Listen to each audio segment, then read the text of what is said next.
لا يزال الخير حيا لا يزال إن في الدنيا سلاما وظلال أخبر الأيام أنها في وصال قم بنا وانظر لآيات الجمال.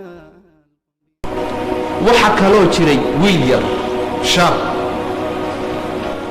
حسن الخاتمة إلهي سدو خاتمتي سي ونجيئك waxay ka dhacday riyaad ka dhacday sacuudiga waxa uu leeyahay ahad as-saalihiin baaburkayga watay suuqan sacuudiga waxaan arkay William oo gabadh daba socdo oo tistisahaya u yeedhaya waan isku qabtay ma wax u sheegtaa mise waad ka daysaa waxa uu yiri akhiiran waxaan wax u sheeg baaburkii baan ka dhaadhacay wiilkii rabaan u yeedhay waan u naseexadeeyey ilaahay ka cabsan ku odhi wuxuu imoodayey nin hay-adda u shaqeeyo imoodayey hay-at alamr bilmacruuf baa jira wanahyi cala almunkar sacuudiga oo dadka garaaca qofkii sharka sameeya ayaa jira waxaan ku odhi hay-adda ka mid ma ihi askarina ma ihi laakiin waxaan ahay nin kuu naseexaynaya haddaad naseexadda aqbashid waa khayr hadda diididna waa adiga kadib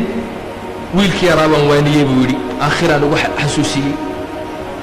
wuu lilmayey buu yidhi wuxuu yidhi sheekhow dunuub badan baan laaqanayey dembi badan baan soo sameeyey ilaahay toobadan muu iga aqbalaya haa baan yidhi ilaahay uu ka aqbali toobadkeen wuxuu yidhi telefoonkiisii baan qaatay 2 usbuuc kadib 2 toddobaad kadib ayaan telefoonkiisii xasuustay oon helay waan u telefooniyey buu yidhi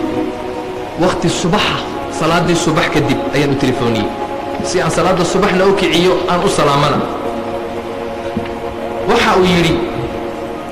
waxaan ku idhi miyaad i garan wuxuu yidhi haa waan codkan waan garanayaa waxaad tahay sheekhii iwaaniyey ee xaqii ifahansiiyey sheekhow ilaahay fadligii salaadii waan tukadaa waan toobad keenay berigiiba xumaan igu dambeeyey waxaan idhi waxaan rabaa inaan kula kulmo ee xaggee kugula kulmaa wuxuu yidhi gurigayga gurigii uu ii tilmaamay salaada casar kadib xaggaan ku kulanno wuxuu yidhi duhurkii kadib martibaa ii timid ballankii waan ka dib dhacay maqribku markuu soo dhowaa ayaan is idhi iminka ma u tagtaa mise waad iska daysaa akhiiran waxaan idhi buu yidhi waan u tegi gurigii baan tegey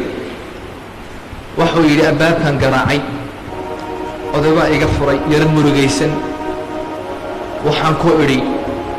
aawe hebel wuxuu yidhi hebel haa si cajiib uu eegay buu yidhi hebel haa wuu iga foorsaday buu yidhi wuxuu igu yidhi buu yidhi aniga hadda iska maydhaya ciiddii wiilkii waan soo aasnay in yar kadib baan soo aasnay waxaan ku idhi anuu argagaxsan ayaan waxaan ku idhi buu yidhi oo saakan wala hadlaynee haa buu yidhi salaadii duhur wuu tukaday kadib masaajid ku fadhiistay qur'aan ku akhristay guriga ku soo noqday lasaas buu yidhi wuu yara seexan sidii bay nafta kaga baxday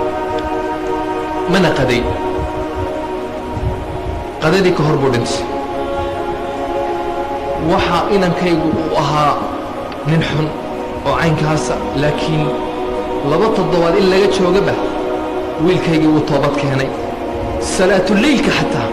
wuu tukan jiray wuu ooyi jiray qur'aanku xafidayey waan la yaabi buu yidhi xilimaad isbarateen baan ku idhi ayuu odayga igu yidhi buu yidhi markaasaan ku idhi 2 usbuuc ka hor ma waxaa tahay sheekhii waaniyey haa wuu igu dhegay buu yidhi isaga oo i dhundhunkanaya oo la wiilkaygii sababaad u noqotay inuu naarta ka badbaado jazaaka allahu khayran نعم إلهي سبحانه وتعالى حسن الخاتمة أيسينا يا خاتمدي سووا وناتشنا يا نم والبؤ الددالة نم والبؤ طوبت كان إلهي مهوتشنا